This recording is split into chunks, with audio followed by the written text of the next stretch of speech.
Jujutsu Kaisen Modulo Chapter 5 is here, so let's dive into our recap and review. And my apologies, y'all, for getting this out late today. I've been out of town and I just got back, but let's get into it. All right, so Chapter 5 picks us up right where we left off, which is when Tsurugi and Maru are confronted by this curse user who had been disguising himself as a young boy, and he just immediately knocks Maru out.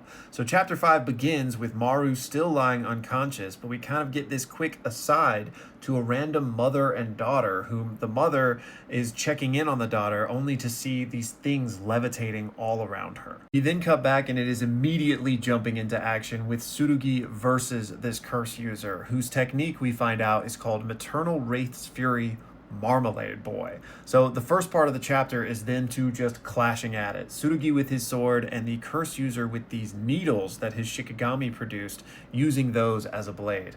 And Tsurugi even comments that this old guy is strong. He might even be a grade 1 sorcerer. So they clash for a bit and then they talk for a bit, and Tsurugi is like, have you ever thought about using this power for good? And the old curse user is basically like, that's just your idealism. That will rot away to malice. They're basically exchanging ideologies.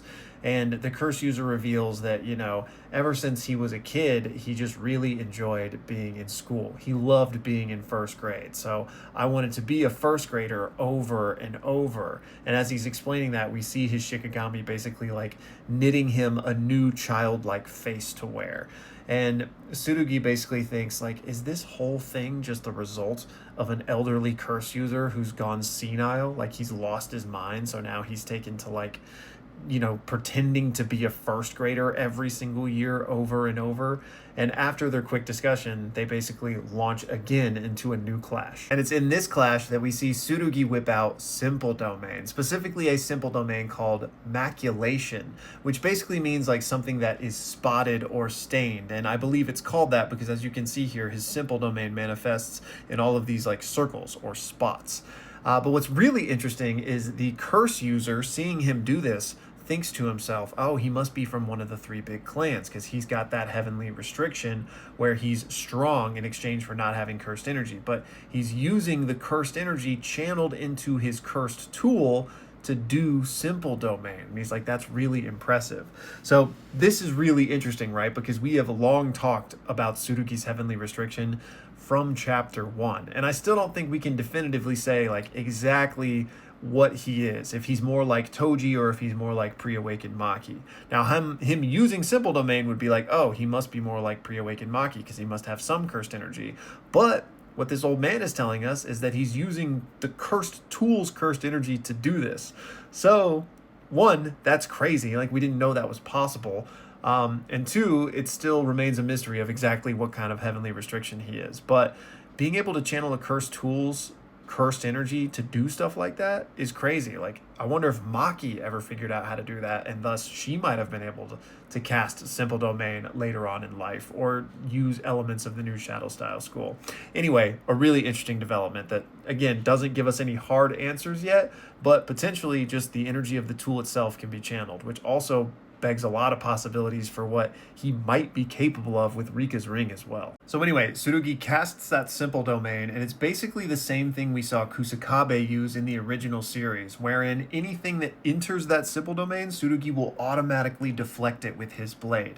So we see in this clash, the curse user jumps in, and Tsurugi is just automatically deflecting anything. And then he launches into an offensive from that, and he actually kicks off the Shikigami into a powerful strike against the curse user, which sends him flying. And then as the curse user is recovering from that, we see a barrier start to surround the area that Tsurugi has cast. We then cut to Mino, who, if you recall, was with Yuka and they were at the house discovering all the bodies. And he rings over their technology. He says, Tsurugi, I made sure the school's all cleared out. Don't hold back. And Tsurugi says, sorry, I wasn't holding back in the first place. And it's right at this moment, when the curse user is still distracted by the barrier coming down, that Yuka attacks him from behind. She has arrived on the scene and she's like, Tsurugi needs some help. And he's like, help? This is your job. And they're like, what are we, an old bickering couple now?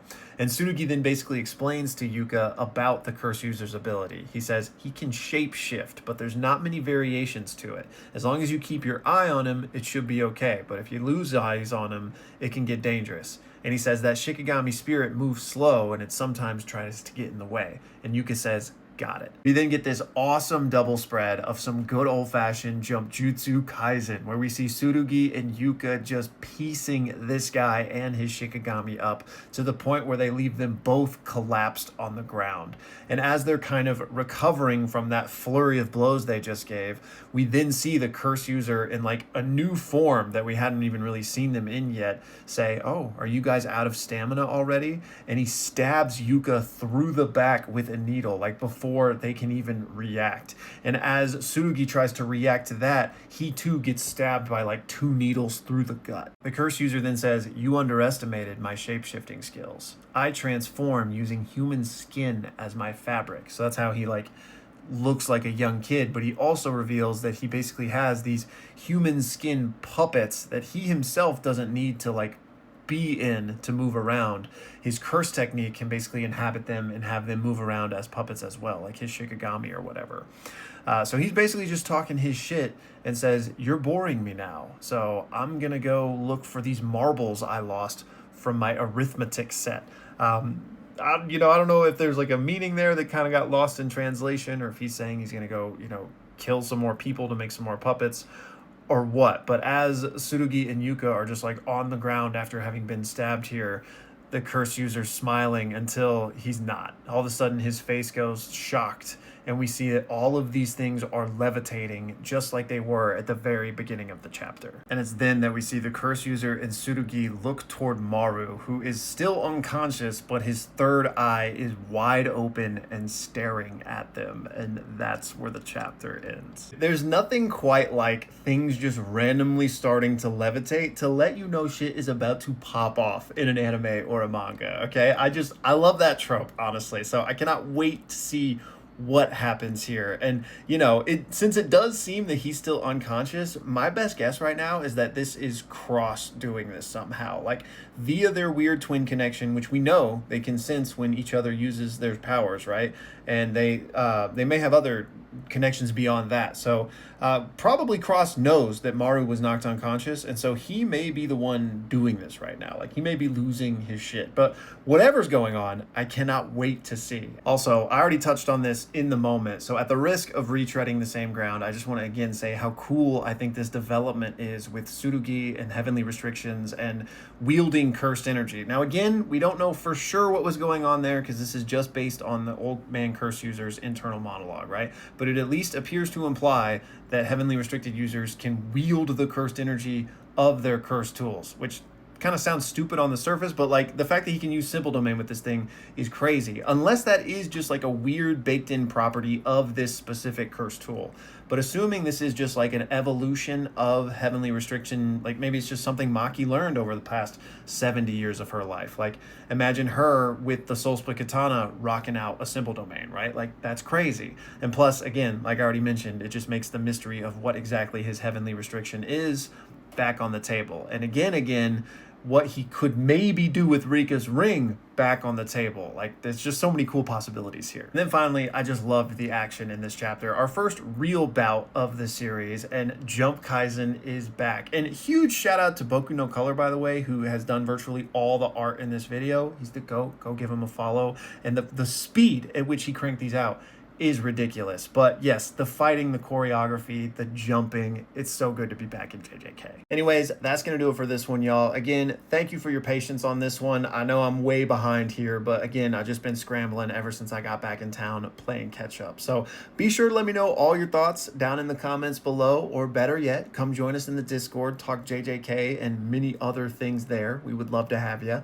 And as always, thank you for watching.